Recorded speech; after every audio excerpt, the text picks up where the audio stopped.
Ones again welcome back to the program. ਅਸੀਂ ਪਿਛਲੇ ਹਫਤੇ ਤੁਹਾਡੇ ਨਾਲ 15ਵੇਂ ਅਧਿਆਇ ਵਿੱਚ ਜੋ ਭਗਵਦ ਗੀਤਾ ਦੇ ਵਿੱਚ ਕ੍ਰਿਸ਼ਨ ਜੀ ਦੀ ਸਾਂਝ ਪੈਂਦੀ ਹੈਗੀ ਹੈ ਅਰਜੁਨ ਨੂੰ, ਜਿਹੜਾ ਕਿ ਉਪਦੇਸ਼ ਕਰਦੇ ਨੇ, ਉਸ ਬਾਰੇ ਗੱਲਬਾਤ ਕੀਤੀ ਸੀ। ਤੇ ਉਸ ਦੇ ਵਿੱਚ ਇੱਕ ਬੜੀ ਮਹੱਤਤਾ ਵਾਲੀ ਗੱਲ ਰਜਨੀ ਜੀ ਨੇ ਸਾਡੇ ਨਾਲ ਸਾਂਝ ਪਾਈ ਸੀ। ਉਹਨਾਂ ਨੇ ਦੱਸਿਆ ਸੀ ਕਿ ਉਹਨਾਂ ਨੇ ਕਿਹਾ ਕਿ ਇੱਕ ਵ੍ਰਿਕਸ਼ ਨੂੰ ਪੁੱਠਾ ਕਰਕੇ ਤੁਸੀਂ ਦੇਖੋ ਅਤੇ ਉਸ ਨੂੰ ਵੈਰਾਗਿਆ ਨਾਲ ਜੋ ਹੈ ਉਸ ਨੂੰ ਕੱਟ ਦਿਓ। ਇਸ ਸੰਬੰਧ ਵਿੱਚ ਅੱਗੇ ਜੋ ਕੁਝ ਅਸੀਂ ਸਿੱਖਿਆ ਸੀ ਕਿ ਜੀਵਨ ਵਿੱਚ ਸਾਨੂੰ ਉਹਨਾਂ ਚੀਜ਼ਾਂ ਦੀ ਲੋੜ ਹੈ ਕਿ ਅਸੀਂ ਆਪਣੇ ਜੀਵਨ ਦੇ ਵਿੱਚ ਹਰ ਚੀਜ਼ ਨੂੰ ਸਮਾਨਤਾ ਨਾਲ ਦੇਖੀਏ ਅਤੇ ਉਸ ਦੇ ਨਾਲ ਅਸੀਂ ਸਮੱਸਿਆਵਾਂ ਤੋਂ ਬਚ ਸਕਾਂਗੇ। ਉਸੇ ਸੰਬੰਧ ਵਿੱਚ ਅੱਗੇ ਕੀ ਗੱਲਬਾਤ ਹੁੰਦੀ ਹੈ, ਇਸ ਵਿੱਚ ਤੁਹਾਨੂੰ ਵੀ जोड़ते हैं रजनी शर्मा जी ਨਾਲ। जी Anand ji, welcome to the program. Thank you. So आज अगले जो उसी विषय को आगे चलाते हुए, क्योंकि उसमें संसार की बात की थी जी। बड़ा अच्छा एक मैसेज मिलता है जीवन में कि आप इक्वालिटी, आप उन चीज़ों में मत फंसें जिनके साथ आपके कर्मों के में जो है वो वृत्ति होगी और उसके साथ आप और इंद्रियों में फंस जाएंगे। जी। तो आज किस के ऊपर हमने बात करनी है? जी, भगवान ने बताया कि किस तरह से, आपने बिल्कुल सही बात कही कि किस तरह से हम और उलझते चले जाते हैं। जी। होना ये चाहिए था कि संसार में आए मनुष्य अपना लक्ष्य याद रखता, परम लक्ष्य, और किस तरह से निवृत्ति को प्राप्त होता। जी। लेकिन उसकी प्रवृत्ति संसार में बढ़ती ही चली जाती है। जी। और वो जो दृढ़ मूलों वाला वृक्ष रूपी संसार है ये, जिसको कि वैराग्य से काटना था, उसके बजाय आसक्ति से उसको और सींचते हैं जल, ताकि उसकी शाखाएं जो हैं वो और फलें फैलें। जी। और वो जो वृक्ष है वो और मजबूत होता बड़ी चला आयरनी जाए। ऑफ मैन है जी के पता होते हुए। देखिए, आप हम जीवन में जो कुछ करते हैं उसमें हम ये देखते हैं कि हमें कहाँ से प्रॉफिट होना है। जहाँ पे हमें पता चल जाए कि नुकसान होना है, हम वो चीज़ करते ही नहीं है। जी। पर जीवन का जो सही मनोरथ है, हमें पता होते हुए कि हम जो कर रहे हैं इससे नुकसान होना है, पर फिर भी हम वो करी जाते हैं। जी। जी, एक हरप्रीत जी, इसकी बात तभी जो भगवान ने पिछली बार जैसे जी। बहुत सुंदर उन्होंने एग्जाम्पल दिया था, सुगंध का Right। और वायु का एग्जाम्पल दिया था। तो जब हम, मनुष्य की ये आदत है कि जो भी काम वो करता है उसके रिजल्ट वो बड़े टेंजिबल फॉर्म में देखना चाहता है। Right.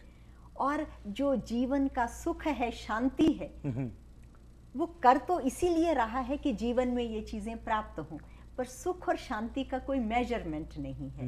They are not tangible. Right. तो शायद इस वजह से वो उन चीजों को इतनी इम्पोर्टेंस नहीं देता बट यू है। Can feel it, of course there is no tangible result, but definitely you can experience it and you can feel it. जी। जी, तो भगवान ने जैसे बताया था पिछली बार कि वो गहरी जड़ों को हम काट दें और फिर उस परम पद अविनाशी, उस पद की हम अनुसंधान करें। जी। यत्न से, जो आराम से बैठ के उसमें हम अपना टाइम लगाएं और देखें कि कैसे हम उस परम पद को प्राप्त कर सकते हैं, या उस तरफ उन्नति भी करें।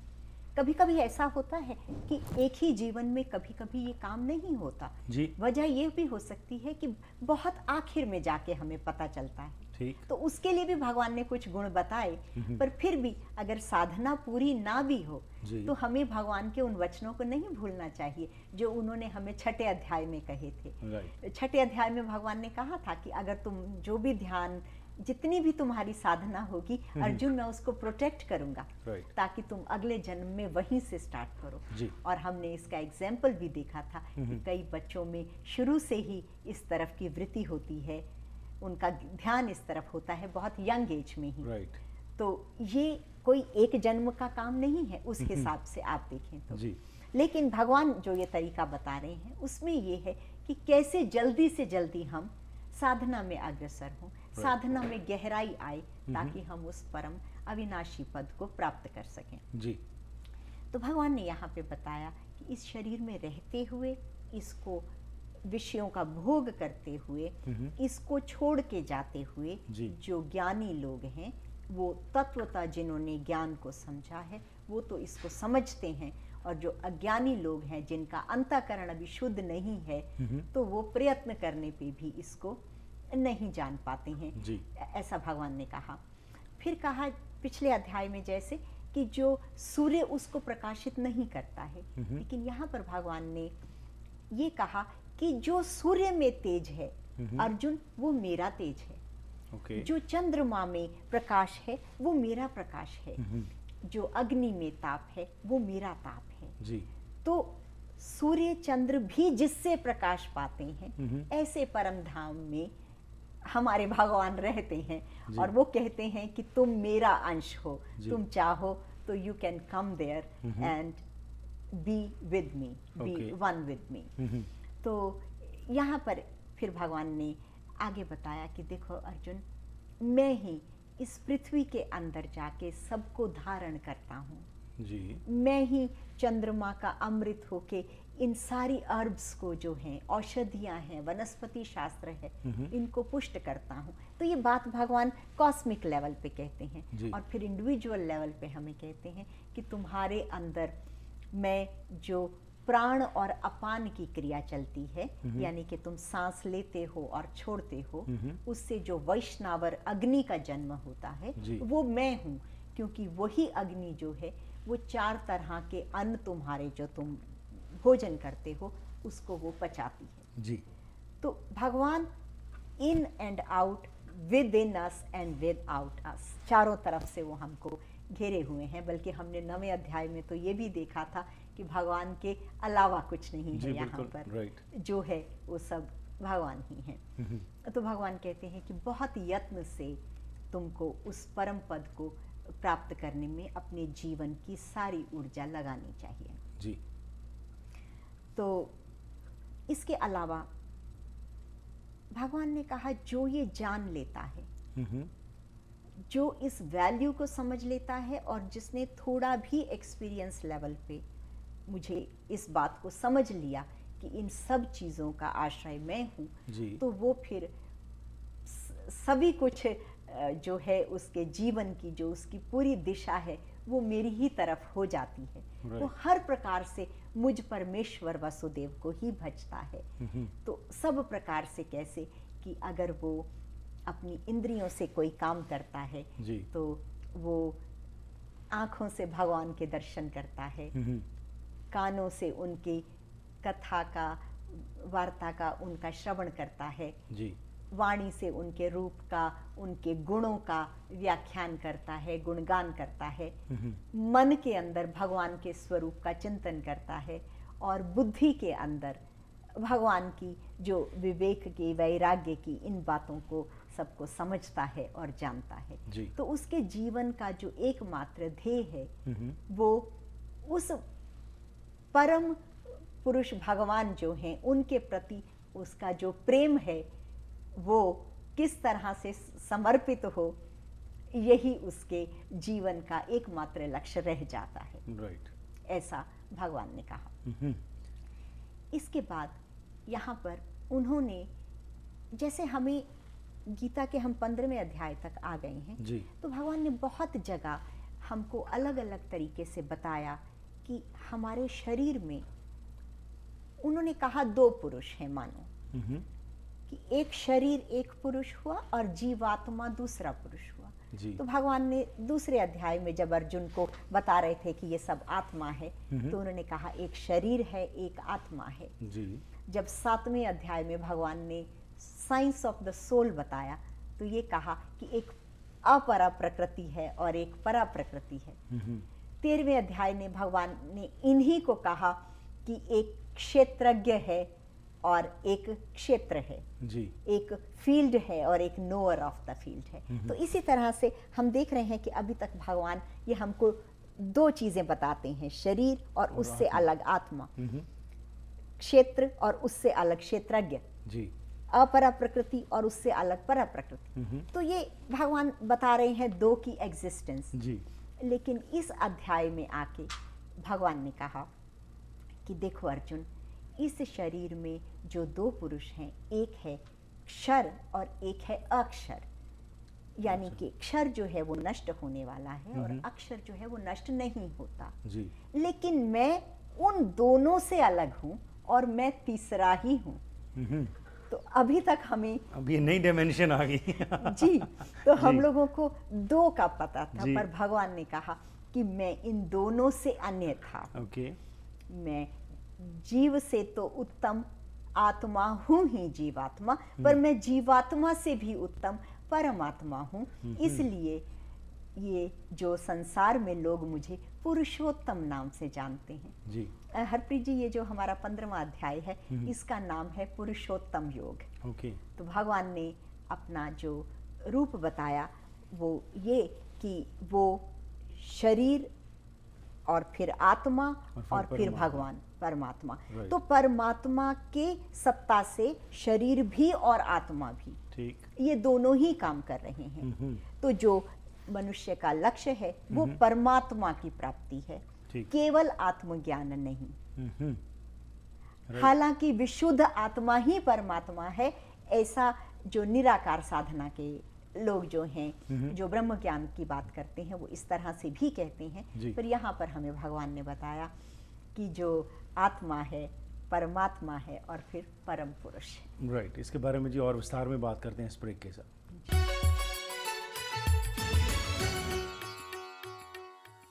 Once again welcome back to the program. 15वें अध्याय में जो थर्ड डायमेंशन ऐड किया गया कृष्ण जी वालों के, जिथे उन्होंने जीव आत्मा की गल की, उसके नाल ही परमात्मा की भी गल की है। उस संबंध में आओ होर गलबात करते हैं रजनीश शर्मा जी नाल। सो ये जो थर्ड डायमेंशन उन्होंने ऐड कर दिया, और आपने जैसे कहा कि मनुष्य का मुख्य लक्ष्य होना चाहिए उस भगवान की प्राप्ति जो है जी। तो उसमें अब ये थर्ड डायमेंशन जो उन्होंने ऐड किया है, अब ये एक और थोड़ा सा और कन्फ्यूजन थोड़ी सी क्रिएट भी हो रही है। एक तरफ तो हमें मालूम है कि वही है सब कुछ, उसके बगैर तो कुछ है नहीं, जो हमने पीछे चैप्टर्स में बात की है। पर अब आपके ख्याल से जो ये उन्होंने थर्ड डायमेंशन ऐड किया और परमात्मा की जो बात की है, वो किस संदर्भ में हुई बात सारी?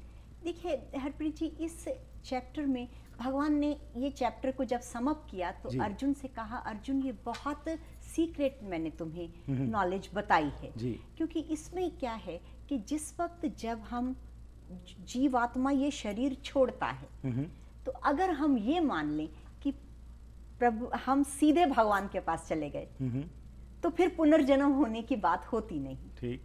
लेकिन हम मानते हैं कि हमारे जन्म होते हैं जब तक कि टोटल प्योरिटी ना हो जाए। जी, बार बार जन्म होते रहते, बार बार जन्म होते रहेंगे। तो उसका कारण भगवान ने यही बताया जी। कि जो जीवात्मा है उसके मन में जो सूक्ष्म संस्कार रहते हैं, तो भगवान ने कहा कि मैं तुम्हारे सभी के हृदय में अंतर्यामी रूप से हूँ।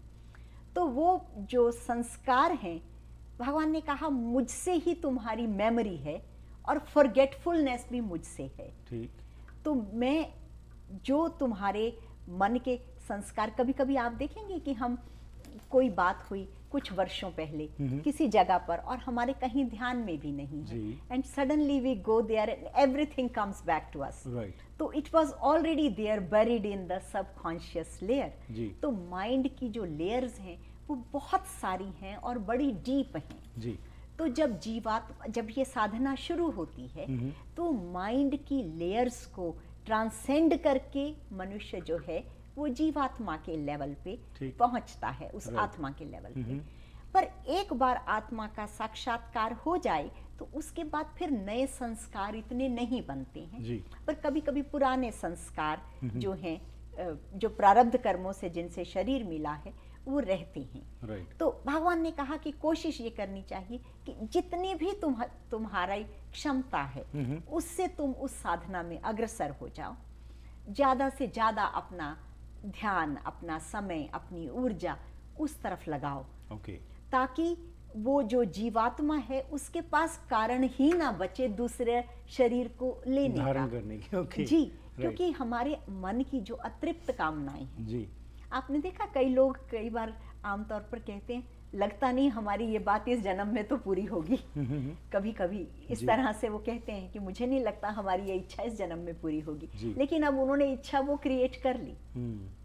तो अब उन जो अधूरी इच्छाओं के साथ, जो उनके मन की कामनाएं बलवती हुई, उनके साथ जो यहाँ पर उन्होंने प्रेम किसी से बनाया, उसके साथ जो द्वेष बनाया, उसके साथ एक नए शरीर की प्राप्ति हो जाती है। और वो शरीर की प्राप्ति अगेन, ये सब कुछ इतना मिला जुला है कि कैसी प्राप्ति होगी कि सारी उम्र आप अच्छे से करते रहे मान लीजिए, लेकिन अंत समय से पहले ही किसी वजह से, किसी प्रारब्ध कर्म से बुद्धि भ्रष्ट हो गई और आप फिर जो है वो उल्टे मार्ग पे चल पड़े और मरते हुए तमोगुण जो है वो स्ट्रांग हो गया और आपके जीवन की अधोगति हो गई जी। और इसके विपरीत भी हो सकता है कि आपने सारी उम्र को इतना भजन ध्यान नहीं किया, मटेरियल लाइफ में ही आप चलते रहे, जी। उसी में आपकी उन्नति, उसी में ऊर्जा आपकी सबकी लगती रही, लेकिन किसी पुराने पुण्य कर्मवश कहें या किसी सत्संग में या किसी ऐसे एक ऐसी बुद्धि का जन्म हो गया कि अब आपके अंदर सतोगुण की वृद्धि हुई। तो आपने चाहे सारा जीवन नहीं भी किया, जब से सुना तभी से अपना मार्ग जो है वो बदल दिया, तो वो सदगति हो गई। सो बेसिकली बैंक में जो बैलेंस है वो आपका पड़ता ही रहना है, जिस तरफ मर्जी आप देख लीजिए। अगर अच्छे कर रहे हैं तो उसके साथ वो बैलेंस जो है बेटर हो ही जा रहा है, और अगर वो जो गलत कुछ हो रहा है तो उससे भी बैंक बैलेंस एक अलग तरह से बढ़ रहा है जी। पर वो बैलेंस हो जाना है, आखिर में जो है बैलेंस पे ही समाप्ति होनी है, आपका ये कहना है? देखिए, बैलेंस जब हम इन उसमें सोचते हैं तो बैलेंस में आप कुछ डालते भी हैं और कुछ निकालते भी हैं, पर मेरा मतलब है कि जब ये बराबर हो जाएगा, जब खत्म हो जाएगा तभी गति होगी, आपका कहना है? इसको मैं इस तरीके से कहूं कि देखिए, आमतौर पर ऐसा कहते हैं कि जो बहुत कई धर्मों में धारणा है कि पुण्यों से आपको स्वर्ग मिलता है, जी। और पाप कर्म करने से नरक मिलता है। तो फिर ये जो सुख और दुख जी, पाप और पुण्य, ये फिर माइंड के ही हिस्से हैं, डुअलिटी। दैट्स राइट, या और इनका अगर आप कहें कि बैलेंस खत्म हुआ तो माइंड की एक ऐसी अवस्था आ गई जिसमें ना सुख है ना दुख है, तो फिर जो मन की गति है वो अंतर्मुखी होती है। राइट। अंतर्मुखी गति होने से, सूक्ष्म होने से फिर माइंड को ट्रांसेंड कर देते हैं। ठीक। माइंड के मन से पार जाते ही आत्मा के क्षेत्र में जब हम प्रवेश करते हैं तो वहां सुख नहीं है, दुख नहीं है, पाप नहीं है, पुण्य नहीं है, वहां कोई कर्म नहीं है, कोई बैंक बैलेंस नहीं है। वहां सब सच्चिदानंद है, सब निर्मल है, सब प्रकाशपूर्ण है। सो ये तो 15वें अध्याय में जो है जी, आपने जैसे बताया, ये एक बड़ा संसार को लेकर और बड़े अच्छे एग्जाम्पल्स कृष्ण जी ने लेके समझाया। अब 16वें अध्याय में अब हम पहुंचने वाले हैं, तो उसके अंदर भी क्या यही कंटिन्यूएशन होती है, किसी और चीज़ के ऊपर फोकस करके बात की गई है? देखिए, भगवान ने ये बताया कि जो जिस तरह से अभी पहले उन्होंने गुणों की बात कही जी, फिर ये 15वें अध्याय में संसार की बात कही, तो 16वें अध्याय में भगवान ने बताया कि जो हमारी प्रकृति है वो दो तरह की प्रकृति होती है, एक दैवी प्रकृति और एक आसुरी प्रकृति जी।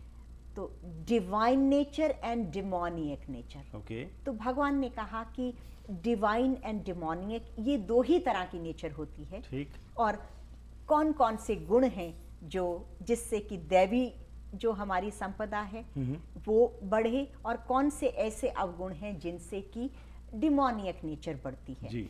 तो भगवान ने कहा कि जो दैवी हमारी प्रवृत्ति है या दैवी वृत्ति है या दैवी प्रकृति है वो हमको मुक्त करने वाली है जी।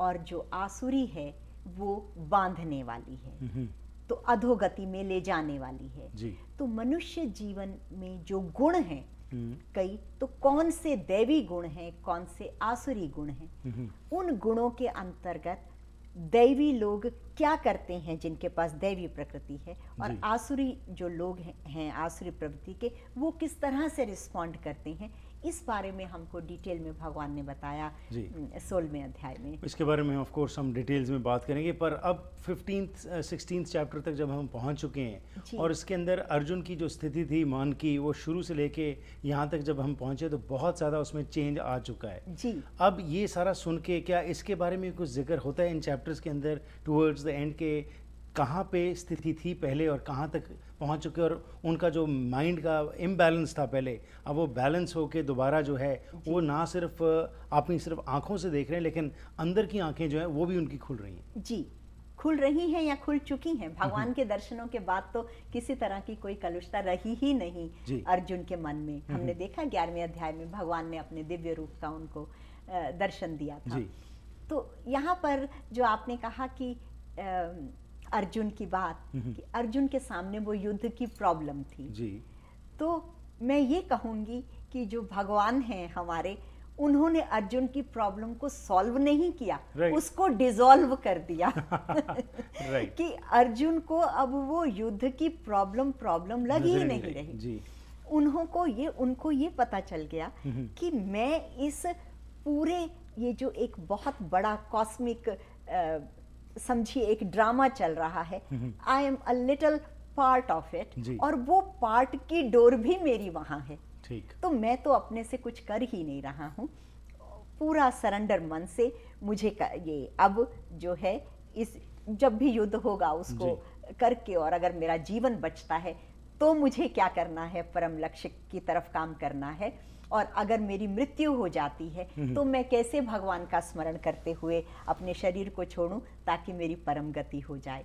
तो दोनों ही तरफ से, चाहे वो युद्ध में उनकी मृत्यु हो या वो जीवित रहें, उनका हर तरह से कल्याण हो चुका, हमें ये कहना चाहिए। लेकिन अर्जुन के माध्यम से हम सब लोगों को भी भगवान की तरफ से बहुत कुछ सुनने को मिला। जी बिल्कुल। और उसके साथ अगेन जब हम उसको रोज़मर्रा ज़िंदगी में अडॉप्ट करने की बात करते हैं, उस फ्रेम ऑफ माइंड की हम बात कर रहे हैं, क्योंकि इसमें जो कुछ अब तक सुना जो कुछ मैंने ग्रहण किए वही है कि आपको अपनी अट्यूनमेंट जो है वो चेंज करनी पड़ेगी।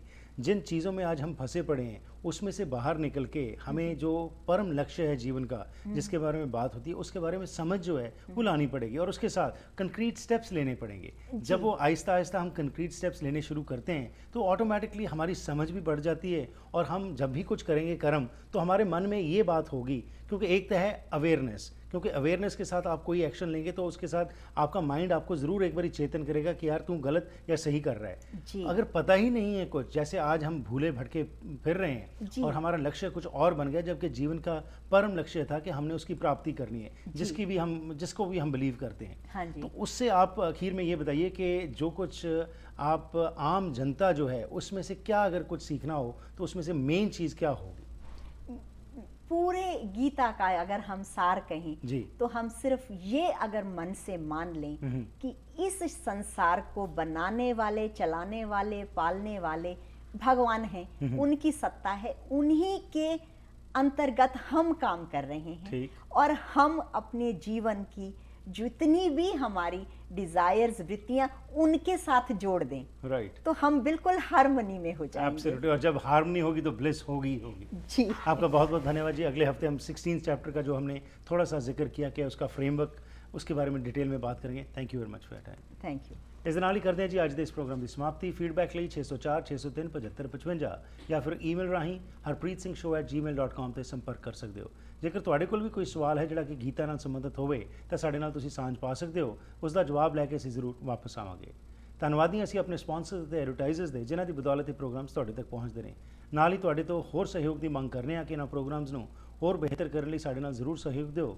ਜੇਕਰ ਇਸ ਪ੍ਰੋਗਰਾਮ ਨੂੰ ਸਪਾਂਸਰ ਕਰਨਾ ਚਾਹੁੰਦੇ ਹੋ ਜਾਂ ਬਿਜ਼ਨਸ ਕਰਦੇ ਹੋ ਤਾਂ ਐਡਵਰਟਾਈਜ਼ਮੈਂਟ ਪਾਉਣਾ ਚਾਹੁੰਦੇ ਹੋ ਤਾਂ ਸਾਡੇ ਨਾਲ फ़ोन करके ਗੱਲਬਾਤ ਕਰੋ। 604 603 7555। नैना आ गया, फिर मुलाकात करांगे, तब तक गुड बाय।